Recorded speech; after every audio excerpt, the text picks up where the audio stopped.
There we are. Here we are. Welcome to Burnham Podcast. I am Fire Christian Media editor Danny Burnham, and this is my brother / co-host Drew Burnham. Good evening. Good evening, Drew. Tonight we're going to talk about, oddly enough, siblings. It's going to be fun. Me and Drew are going to tell a bunch of stories on each other. I don't have any that I'll like, but I'm going to try to come up with something good. I mean, you could probably think of one or two. But before we get into that, we would like to plug our sponsor, Mustard Seed Soap Shop. Mustard Seed Soap Company is an online retailer specializing in handmade soaps, bath products produced in small batches with the finest natural ingredients. They have handmade soaps, sugar scrubs, lip balms, bath bombs, potty sprays, pillow sprays, bath teas, and bath soaks. They got all kinds of stuff to make you fresh and or clean.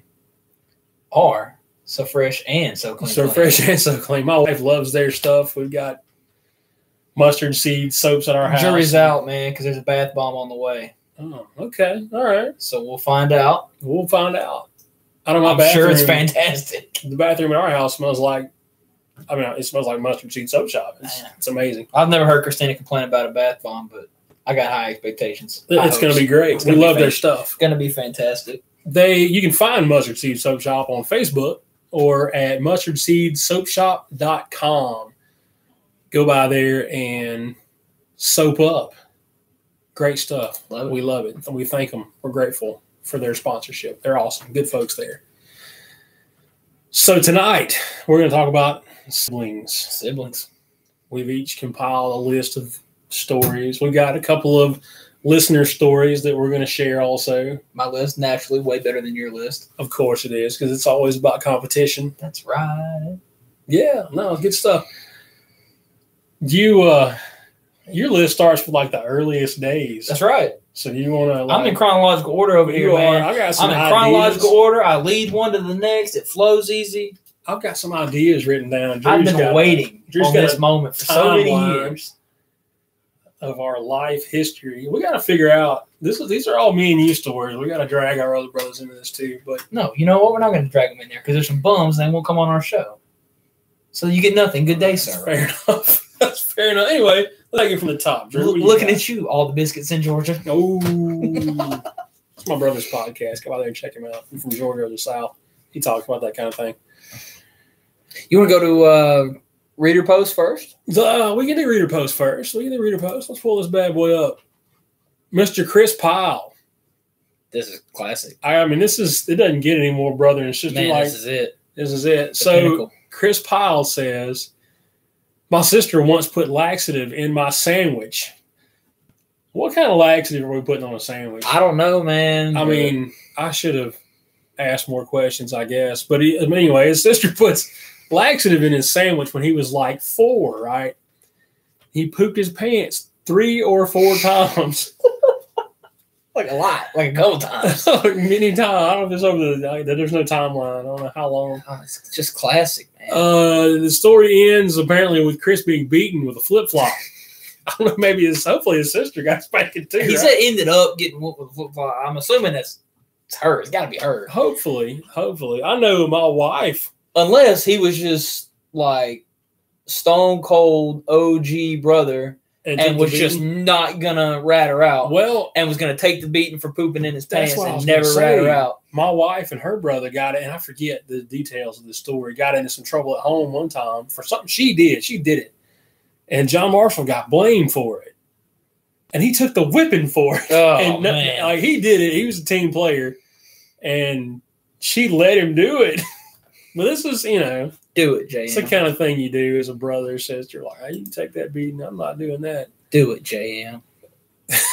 Attaboy. I wish I could remember the details of the story. Anyway, but that's pretty typical brothers. That might be next level stuff there. Our next story is a little more typical, but laxative in a sandwich. It's classic. It is. That never happened. It's the oldest trick in the book. Thank God. Classic. Melanie Morrison says, one time, me and my family were in the car at night. I had bitten my sister, and my dad told my sister to bite me back. Well, it was dark, and she couldn't see. So she ends up biting me on the ear. I don't know. Again, we're missing details. Like, it didn't say where Melanie bit Jessica. I don't know, man. Jessica bites her back, gets her on the ear, like Mike Tyson style. He still got it, man. Next time I see Melanie, I want to look at her ear and see. Because I met Evander one time. There's a chunk gone out of his ear all these years later. So she bites her back, catches her on the ear because it's dark. Just a shot. Maybe in the dark, she was just a savage and wanted to bite her ear off. And then maybe she did it on. Maybe that's what Melanie doesn't know is that Jessica did it on purpose. It's not an accident. She was trying to Evander Holyfield you. I'm sure. Let's just go. I'm sure this is when they were really little because they're both like grown, civilized humans now. Melanie's going to the army in a couple of months. She's shipping out. God bless her. The rest are and also there's also and also. Story keeps going. I think this one's international. It is. This one, I mean, we all can relate to this. It says, and when we would argue in the car, my dad would make us look out our own windows and not let us look at or talk to each other. Don't talk to her.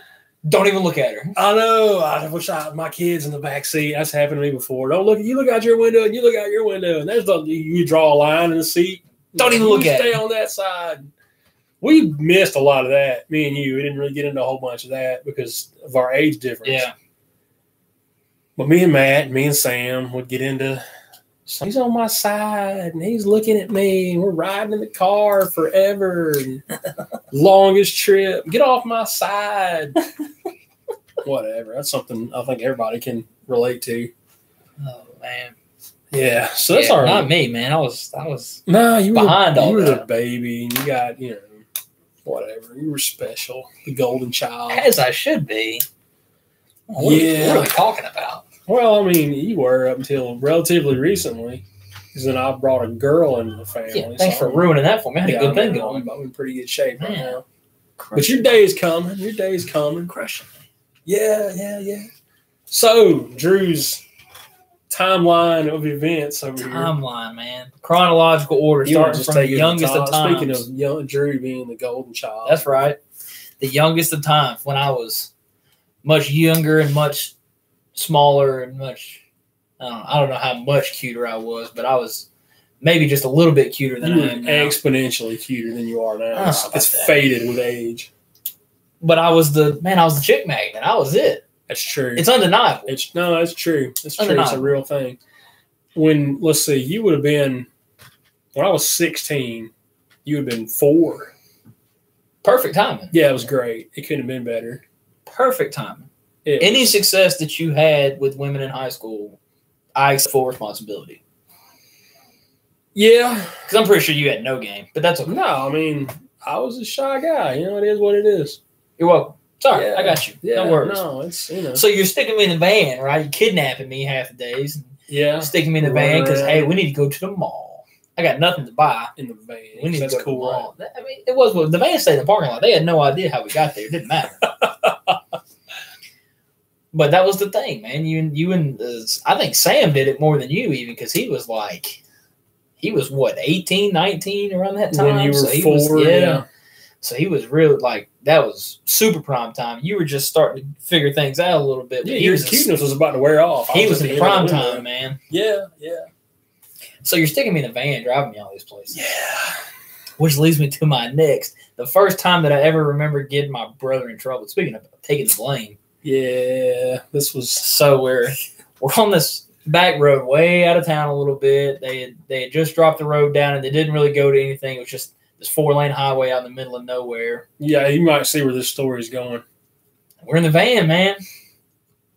You're 17. I wonder how fast this van can go.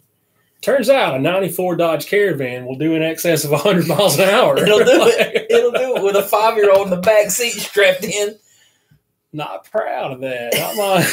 Not the wisest thing I ever did. But it'll do it. Yeah. Good for the Caravan, and I right? would have gotten away with it if it hadn't have been for the 5-year-old in the back seat. Man, because it was the coolest thing ever. It was. So I come home. What'd y'all do today? I'll tell you what we did. We went 100 miles an hour in that van out there in the driveway. What we did. It was awesome. Yeah. I don't know what the wrath of that was, but I think I probably didn't get to drive for a while for some extended period of time. I don't remember exactly, to be 100% honest. But I don't think I drove for some time after that. Well, Would have been the good news is a while. the 94 Caravan will do 100 miles an hour. That's true. I mean, 24 years later, I don't know, but probably not these days. But that 3.0, man, it's getting it. These had a lot of bottom end on it too. It was good stuff. Getting it. It was good. Anyway, so back to my illustrious list. So we can't drive anywhere for a while. Yeah, so we can't drive anywhere for a while because you're on van suspension. That's over with. Yeah. So what do you do when you're stuck in the house? You crank up that PlayStation.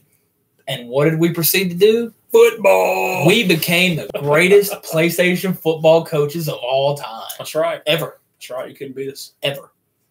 You were a prodigy, a child prodigy. I was. I really was. Yeah. I like to think there was probably a time somewhere where I was the greatest 10-year-old player on the planet. Probably. Yeah. I go with that. And, and that continued up until, just recently. Long time. I feel like we could crank up the PlayStation now and still dominate. I'll take whoever. Yeah. I feel good. We'll take all kinds of listeners out there. You and your brother think y'all got it on the sticks? Let us know. Yeah. Because we got a scheme, and it's unbeatable. We can do it. It's on. So there were a lot of PlayStation football games won. A lot. A lot. Really kind of an embarrassing amount. We wasted a large portion of our life in front of the TV playing PlayStation football. So there was that, but yeah. So the PlayStation football coaching led into what was really a cool thing because, you coached football when I was in high school, but we obviously weren't coaching together. And then after the first stop at Jacksonville, when I came back home for those few years, we got to coach that first season back at Model. We got to coach together. Yeah, you came back for a season at Model. You coached at Model for 2 seasons. 2 years, yeah. I coached with you that first year there. Yeah, that first year you were still there. So we got to do it in real life. We had far less success. We won. Than we did on. We won 6 games that year. 5 or 6. Went to the playoffs for the first time. Yeah. In 10 years. No, a lot of good things happened about it. Yeah, we weren't rolling up national titles. That's it. Man, you said the name of the school. I did, but that's my resume. Safe. Yeah, that's my alma mater. That one's safe. I will not name the school later in this podcast. The school that shall not be named. So that was really neat getting to, something that I had always wanted to do and something that, you had a pretty big interest in, but we had just for an age-wise had never gotten to do it. And it seemed like that was a really terrible deal that I had to come home from. And, it seemed like everything was bad, but we got to coach together, and that was cool. That was cool. That was really cool. Let's call that last year. We can call it coaching, I guess. Yeah, you were there. I coached the kicker. I was the kicking coach. It wasn't like. Yeah, but you were there. No, look, I didn't mind now because I wasn't up there on Sundays for 6 hours scheming and all that stuff either. I just didn't care that much. Yeah. But that was cool. It was cool. We got to do football together. It was fun. Getting to do that in real life. Yeah. So then there was a certain place, school across town. Our cross river rival. Looking at you, Blue. If you're from Rome, so they developed this animosity, which really wasn't anything new. It was there when I was in high school too. But after I was undefeated as a student and then still undefeated as a coach. Yeah. Toting a career I don't know. I'd love to count it up, but I'm pretty sure it's 14, 15-0 now. Pretty far. Not that I've counted or anything. Against this one particular school. Hadn't had a lot of success against me, and that's cool with me. Yeah. Never lost to them. But anyway, so this was before I think I got to come back and coach. I think I was here. We were going to watch a basketball game in the Forum downtown. And I see a car in the parking lot, and it's got a tag on the front of it from this other place. And so, I'm 16, 17, whatever I was. No, you were still in high school when this was That's going what I'm on. thinking. Because this was 2007, 8 when we had that basketball team here at town. Yeah. So, I was 16, 17 years old, whatever. Which doesn't excuse what you're about to tell us, but no, it's still dumb. It's kind of 100 miles an hour thing. Young and dumb. Yeah. So I see this car in the parking lot. And I'm like, oh, they got a tag on the front of their car. Forget those guys, whatever. And then I look down and I see it was glowing. Right, there was an aura on it because it was perfectly placed right in front of this car. The tag wasn't glowing. No, what was it? It was a mild sauce packet from Taco Bell. Yeah. Free plug for Taco Bell. A mild mild sauce packet from Taco Bell, and I look at it, I'm like, oh, I can step on that, and I can get every single drop of it all over that tag right there. Well, you know, what was the last thing I said? You were in the air. Like, Drew's got his bright idea, right? He's like, I'm going to spray hot sauce. I'm going to jump on it, and I'm going to spray it on their tag. It's going to be great. So he, like, twists up the end, so you make it, you know, you step on it, you make them shoot in a certain direction or whatever. So Drew's, like, up in the air, and he's coming down, and he's about to stomp on this packet of sauce, and the last thing I said was, don't do it. What happened, Drew? Every single drop, no exaggeration whatsoever, every single drop of that hot sauce went straight up in the air directly into my right eyeball. Every drop. I didn't have a drop of my shirt. Sauce went into his eye. I didn't have a drop of my shirt. None of it made it on the car. No, there was none in the parking lot. Every single drop went straight in my eyeball. We don't believe in karma here at Burnham Podcast, but that's like top 5 most painful thing I've ever done in my life. Well, thank God it was mild. We keep saying hot sauce. It was a packet of mild sauce. Like, I remember it was mild sauce. Oh, because I remember, thank God it wasn't hot sauce. Yeah. Oh, man. If it had been fire sauce, I'd have died for sure. You know, but the best part, I don't know if you even remember this or not, but the best part was we were in the parking lot because they hadn't opened the doors to the arena yet. Yeah, we're up there. So we had to explain to these people why we needed to go in early. So I had to tell the guy at the door, Drew's like incapacitated. And me, I got to tell these people, well, he stepped on a packet of Taco Bell sauce in the parking lot and squirted it into his eye. So can we come in and use the bathroom, wash his eye out? Like, we'll come back outside and whatever. Oh, man. So we had to tell the people at the door what happened. And it was spectacular.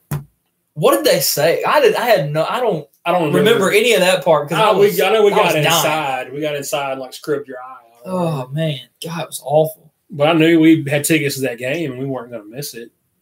God, no, we were going to the game. Believe that. Believe that. We were going to the game. No question. Rain, sleet, snow, or hot sauce, we were going to the game. Yeah, yeah. And so this wasn't on the list, but this story you were saying, you were in the air and I was like, don't do it.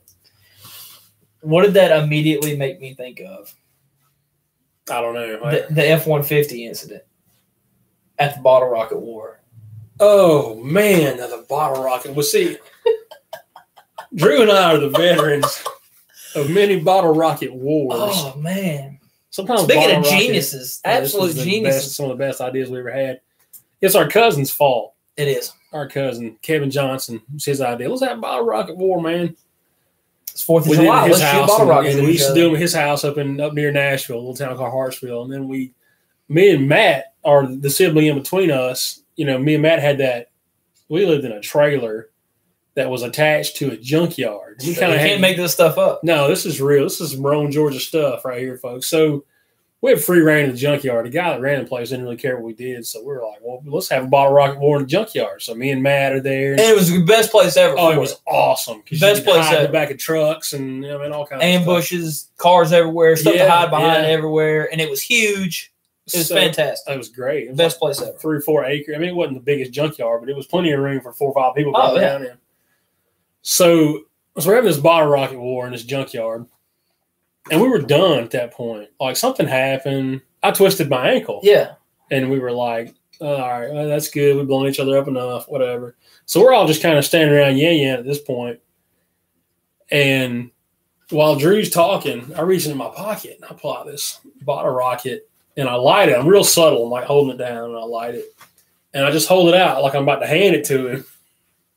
And he takes off running. He's running. And he's looking over his shoulder. Looking back. No idea where I'm going. No, he's just running away. And I'm trying to tell him, stop. Right. He's saying stop. I'm thinking, no, I'm not going to stop so you can shoot that thing at me. Forget that. It's not going to happen. But so he's running, looking over his shoulder. And instead of looking ahead, he's looking back. And what he doesn't see is it's like an 84, 85 F-150, F-150 4-wheel drive, the big like towing mirrors on the side. I never saw it. Never saw it. I never saw it until I woke up. Runs face first into it. Well, I say face first, like this part of his face, and hits the ground out, like a light. Gone. Unconscious. Out. Yeah. Never saw the truck until I woke up. Yeah, so he survived. Everybody survives the Bottle Rocket War relatively unscathed. Drew knocks himself unconscious with a truck mirror. Man. That was good stuff. I'd forgotten about that. Yeah, I had to until you said that. On my list. No, it didn't make the list, but man, that was a good one too. That was an awesome one. We before the bottle rocket war came up, long about the time of the hot sauce incident, I was going to mention the Rome Renegades. We used to work we worked for an indoor football team together. Look, I tell people this all the time, and they always think that I'm psycho because I've coached games in the Georgia Dome. I've worked a bunch of SEC games. Mm-hmm. I've been on College Game Day. Yeah. I've been on Monday Night Football. Like, not braggadocious, like listing these are all real things. Stuff Drew has done. The most fun I've ever had in football, ever, was those arena football games. Well, that was a team. It was so different, man. Yeah, it was. And you're involved with programs now, but, like, there weren't any rules around arena football, indoor football. We did whatever. And it was like it was our team. It was our hometown team, and we worked for the team. We had, like, all access. Just because we wanted to. Anybody could have done that. Yeah. No, they just walked up there and said, hey, give me a job on game day. They would have done that. They would have asked Drew. We weren't selected. Yeah. We just got – we started working there because we showed up to every game. Yeah. And the guy you went to high school with saw us and was like, hey. Operations director. Yeah. Jonathan O'Hara. He's like, hey, you want something to do on game day? Why don't you just have a job? So next thing you know, we're all running the scoreboard. I'm standing on the field running balls. And it was great. Oh, man, it's fantastic. And that could be a show on its own with stories from that place because that was that and other arena football stories. Man, it was fantastic. That was good stuff. It's fantastic. If you've never seen arena football, if you've never been around that, go find it. It's out there somewhere still. Go find it. Yeah, they need your support. Go find it. Lord help them. It's around. People still playing the game. Some of it is bad football, and it's really not football. It's like a different sport, but. Man, it was fun. But it's cool. 8 guys on the field. The field's 50 yards long, 25 yards wide. It's like watching a football game like in a bathtub. It's crazy. Man, it's fantastic. It was so fun. It was great. I wish we still had that team. God bless them. So that was the Renegades. That was the Renegades. And then after they folded, we went to work for that league. Yeah, I worked in with the media relations department for the World Indoor Football League. Yeah, who had a team in Columbus and one in Augusta, Georgia. And I would go to those games and write articles for the league website and some newspapers and stuff like that. So Drew tags along. Drew, man, we got all these stories because like we were just always together. Whatever either one of us was into, the other one kind of went along. Yeah. But Drew's with me on these road trips to these arena indoor football games, and same kind of thing. We had press passes, so we could just run around doing it to the media. Man, oh yeah, you're here to cover this game. You do whatever you want. We're just looking for press. Okay, cool. So like. Drew's on the bench. On the bench during games. You were on the field for pregame, holding extra points while the kicker warms up. I had no connection to anybody. No, he just I was on first name basis with all the guys that were playing for like every team in the league. Yeah, there were 4 teams. That's what I'm saying. There's only 4 teams in the league, and there's only 20 guys on the roster. But it was great. I'm on first name with all of them because I just show up to every game. Endearing himself to these football players. I was out there. I was holding field goals for pregame warm-ups. Yeah, all kinds of stuff. Celebrating with guys when they came off after touchdowns, and then I'd run across the field getting the other bench. Yeah, that was great. Not doing anything. No, nothing. No connection. No responsibility. No job. No connection. Just hanging out. I'm trying to compile stats and stuff. You're working. I'm down there celebrating after they hit a kick. But it was fun. It was something to do. It was cool. Hang out with my brother. That kind of thing. Yeah, it was a lot of fun. It was a good opportunity to do that. That was so we're in Columbus that one night. Columbus, Georgia, in the Columbus Civic Center. From the Renegades games and then the Columbus games and the Augusta games. When you're in on these fields and stuff, and you're trying to get from one side to the other, or you're just trying to get out there to go hold field goals in pregame. The game was about to start. You were coming off. Yeah. No, I was jumping on to get across the field to get back in the bench because the game was about to start. And so, instead of walking halfway around the field to get to one of the gates, you just hop the wall. The wall is only like 3-4 feet tall, 4 feet tall, probably 3.5. Yeah. Yeah. So you just hop the wall and jump over on the other side. And I've done it at all those games. I've done it a million times. And so we're in Columbus, and I'm in the end zone, and I got to get to the far other end zone to get back to the bench. And I just hopped the wall. And when I came down, I landed on the field, and it felt like, when you like sit down off of something, if you're sitting on like a countertop or something, you jump down off, and there hadn't been any weight on your feet for a while, so it like kind of shoots the little tingles up your feet there. That's what it felt like. And then it just never went away. It just kept tingling. You didn't mention it until the ride home. You're like, "Hey, my foot hurts." Yeah. It's like, I don't know what to tell you, bud. But yeah, but it was tingling like that the whole game, and it didn't really start hurting until after. But I remember standing on the bench that game, like standing down in there and like leaning on the wall and standing on my left foot, like putting all my weight on there because it was just hurting. And I was like, man, I wonder if I like sprained something or tweak something or something. So what happens? I did something. So what happened? Let's get to the meat of this thing. So we get home, and the next day my foot is swelled up. It's like huge. Yeah, no, it was enormous. And it's disgusting. And I'm like, what in the world is this? Did I break something? Whatever. So we went and got it x-rayed. Yeah. Because we thought I broke it. And they were like, no, it's not. Whatever. I don't know what it is, but it's not broken. You're fine. Go home. So it keeps swelling.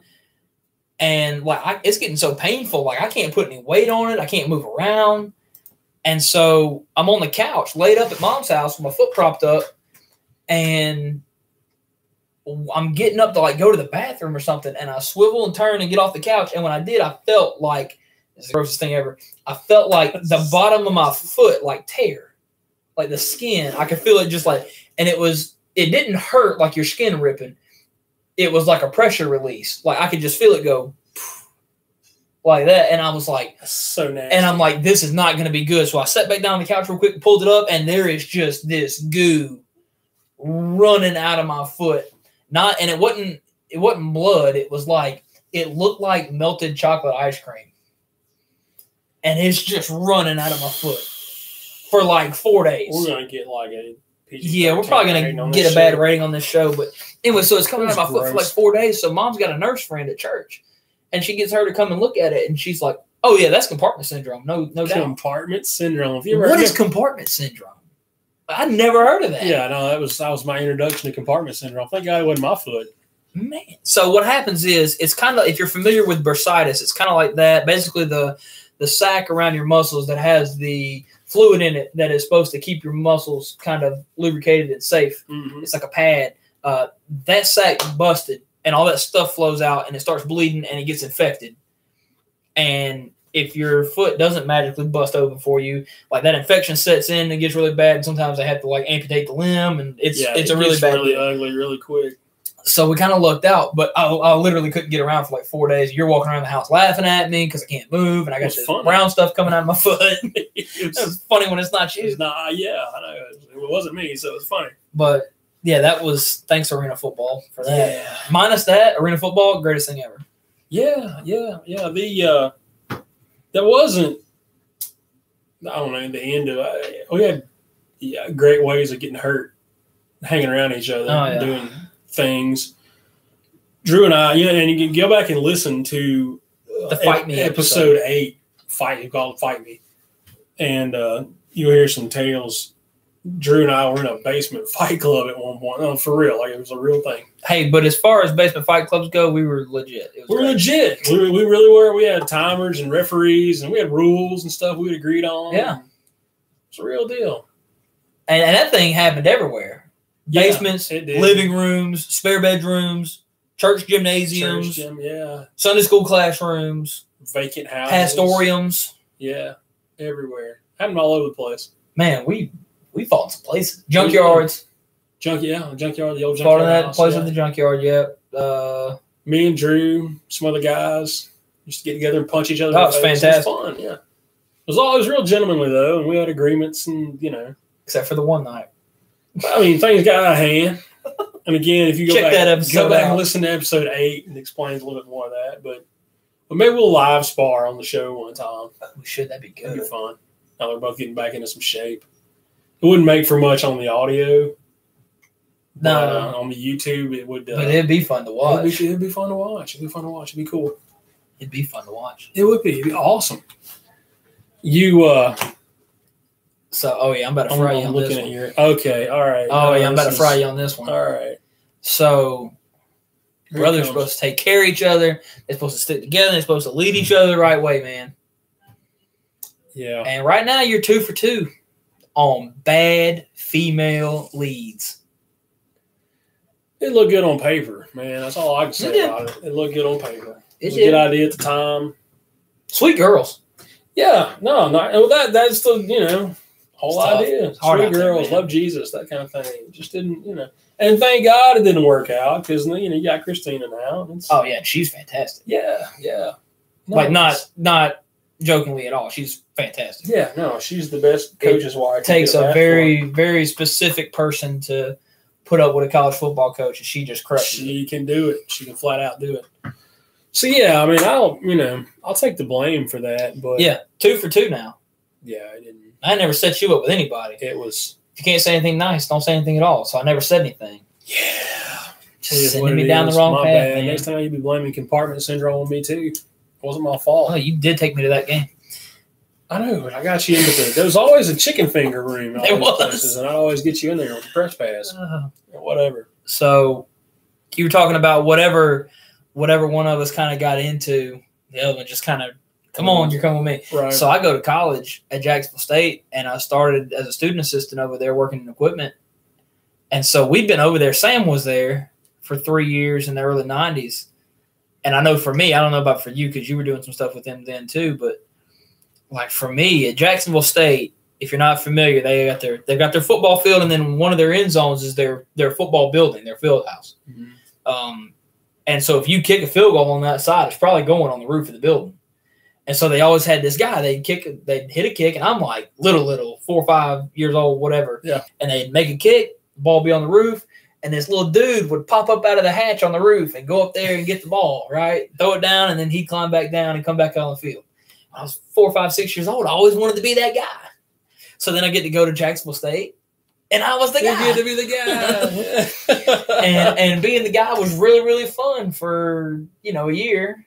Well, and then you're like, it was fun for a year, or those games when you score 11 touchdowns. Yeah. And you had to climb that ladder all day long. Yeah. So I'm like, gosh almighty. So we're getting ready to play another school who I won't name. And so we're getting ready to play this game, and I just absolutely knew without a shadow of a doubt we were about to score 50 points. And I got other stuff I got to do during the game. I am not trying to get up and down that ladder 15 times while we drop 50 points on them. And we did end up. You did. Killed them to death. Yeah. So I call you up the week before the game. I'm like, hey, you and Sam coming to this game? Yeah, we're coming. Look, y'all want to be the guys on the roof? Oh, yeah. Oh, yeah. We want to be the guys on the roof. Absolutely. Sam's having flashbacks. You got to be the guy on the roof. That was the guy on the Nobody roof had to go up and down 11 times. It was great. No, he sat in a chair on the roof and watched the football game. Just pulled 2 chairs. I pulled you 2 chairs up there. Y'all chilled and watched the game from up there. I don't know. TJ Heath had an all like TJ American. Heath. We were winning that game. If I remember right, and I do, they started the game with the ball, threw an interception to TJ Heath on the first play of the game. First play of the game. He ran it back for a touchdown. Right. We kicked it back off to him. Yeah. They ran one play, and then on the second play of that drive, they threw the exact same play, the exact same route to TJ Heath. He took it back again. So it's 14-0. We hadn't had the ball yet. Yeah. And then we kick it back to them, and they go 3 and out, and they punt it to Alan Bonner, who played for the Houston Texans, and he ran the punt back. Well, and then TJ's with he's in Canada. He plays for don't fry us if I get it wrong. I think he plays for Winnipeg. I got you. I think. But it was all because we sat on the roof that day. That's what. Absolutely. So he had 2 pick sixes, and Alan Bonner ran a punt back, and it's 21-0. We got an All-American quarterback sitting on the bench that hadn't even touched the ball yet. That's true. And it's that's why y'all were on the roof, man. That's why. And we made the difference in the game that day. That's why you were on That's the roof. ridiculous. That's not true at all. No, but it was awesome. It was. It was cool. We had a lot of fun. How many people in the world have watched an entire football game from the roof of that building? An entire game? Ever. Like kick to kick. I'm sure somebody else had. Well, I mean, like, they had fireworks up there in the late 90s. Yeah. So guys would sit up there the whole game and do that. But not many. Like, there's not. I wouldn't think it's an exclusive club, man. It is. But that's a great example, though, of how you have your brothers and you bring them along for Every stuff that you're into. We've always been tight knit, even as spread out as we are. There's Drew's the youngest, and my older brother's. There's 16 years between you guys. Yeah, but we've always been really tight knit, regardless of the difference in age and stuff like that. And it's always been cool to have each other involved in things that we're doing, and even though they won't come on our podcast or whatever, like we all see each other fairly regularly and hang out a lot, spend a lot of time together. So that's cool. That's cool. That's a good thing. And if you don't, if you got brothers and sisters, I don't know what it's like to have a sister. No, you don't know. We don't have sisters. Don't get a little Max, but we do. Matt has long hair. He's not a girl. But you see, you do things like this to me. But if you don't have a good relationship with your brothers or sisters, I would encourage you to repair that and do what you can, to make that better and whatever it takes. Because it really, your brothers are your first friends, brothers or sisters, whoever, your cousins as far as that goes. But we could do a cousins episode one time too. But it's important to have that relationship and to be along for each other's highs and lows and stuff like that. And it's like I was there the day that you guys beat the brakes off that one school, and it was cool. And we celebrated after the game, ran around, and then I was also there the time you guys blew the 24-point lead or whatever to the fighting Colonel Sanders's. Oh man! And but to be there for that too, and be like, hey, we'll get them next time. And I still feel bad about a part of that to this day. You talk about it fits exactly what you're saying. Like, I don't know how long that was the conference championship game. We were going to win the conference if we won that game, get big fat rings and all this stuff. Yeah. And we choked, blew a 24-point lead with 7 minutes left in the game. Yeah. And I don't know how long y'all waited outside the field house for me to come out, because they were taking my shoestrings and all sharp objects to write with. I was on suicide watch. It was bad. And I don't know how long y'all waited on me to get out there, because I took my sweet time that day. And your brothers always got your back, man. Y'all were standing right there when I came out the door half an hour later or whatever it was. That was awful. Yeah. But you're there for each other. Yeah, you always got his back. In the good times and the bad times. And, that's part of it. It's how it goes. And you think about what a brother is, and we're biological brothers. We have the same mom and dad, and same brothers and same cousins and all that stuff as far as that goes. But then you have other brothers and sisters too. The Bible talks about it, a lot of different brothers and like a brother and things like that. And everybody that's in Christ with us is also a brother. The Bible, matter of fact, says, "For whoever does the will of my Father in heaven is my brother and sister and mother." So we're all related in our faith and in our relationship with Jesus. And that's always been the underlier with us. And it's not that we didn't get mad at each other and have disagreements and stuff like that, but that's what it always comes back to. And that was something that our parents gave us, from the earliest age, way back when. And they've always preached to us to stick together and have each other's back, stuff like that. But that's, the encouragement that I would give anybody listening to this. If you have a brother or sister or step or half or whatever, and I always tell people don't love in steps and halves, but we're all got brothers and sisters who aren't biological and whatever. But love those people the same way you would love your actual brother and sister, because that's what God would have us to do. But we could do like 8 episodes of. Oh, I jotted. You were like crazy good time little buddy stories. You said that list happened in about 2.5 minutes. Yeah. No, like not just reeled them off. Boom, boom, boom, boom, boom. Yeah, just thinking of stuff that. Yeah, could go on forever.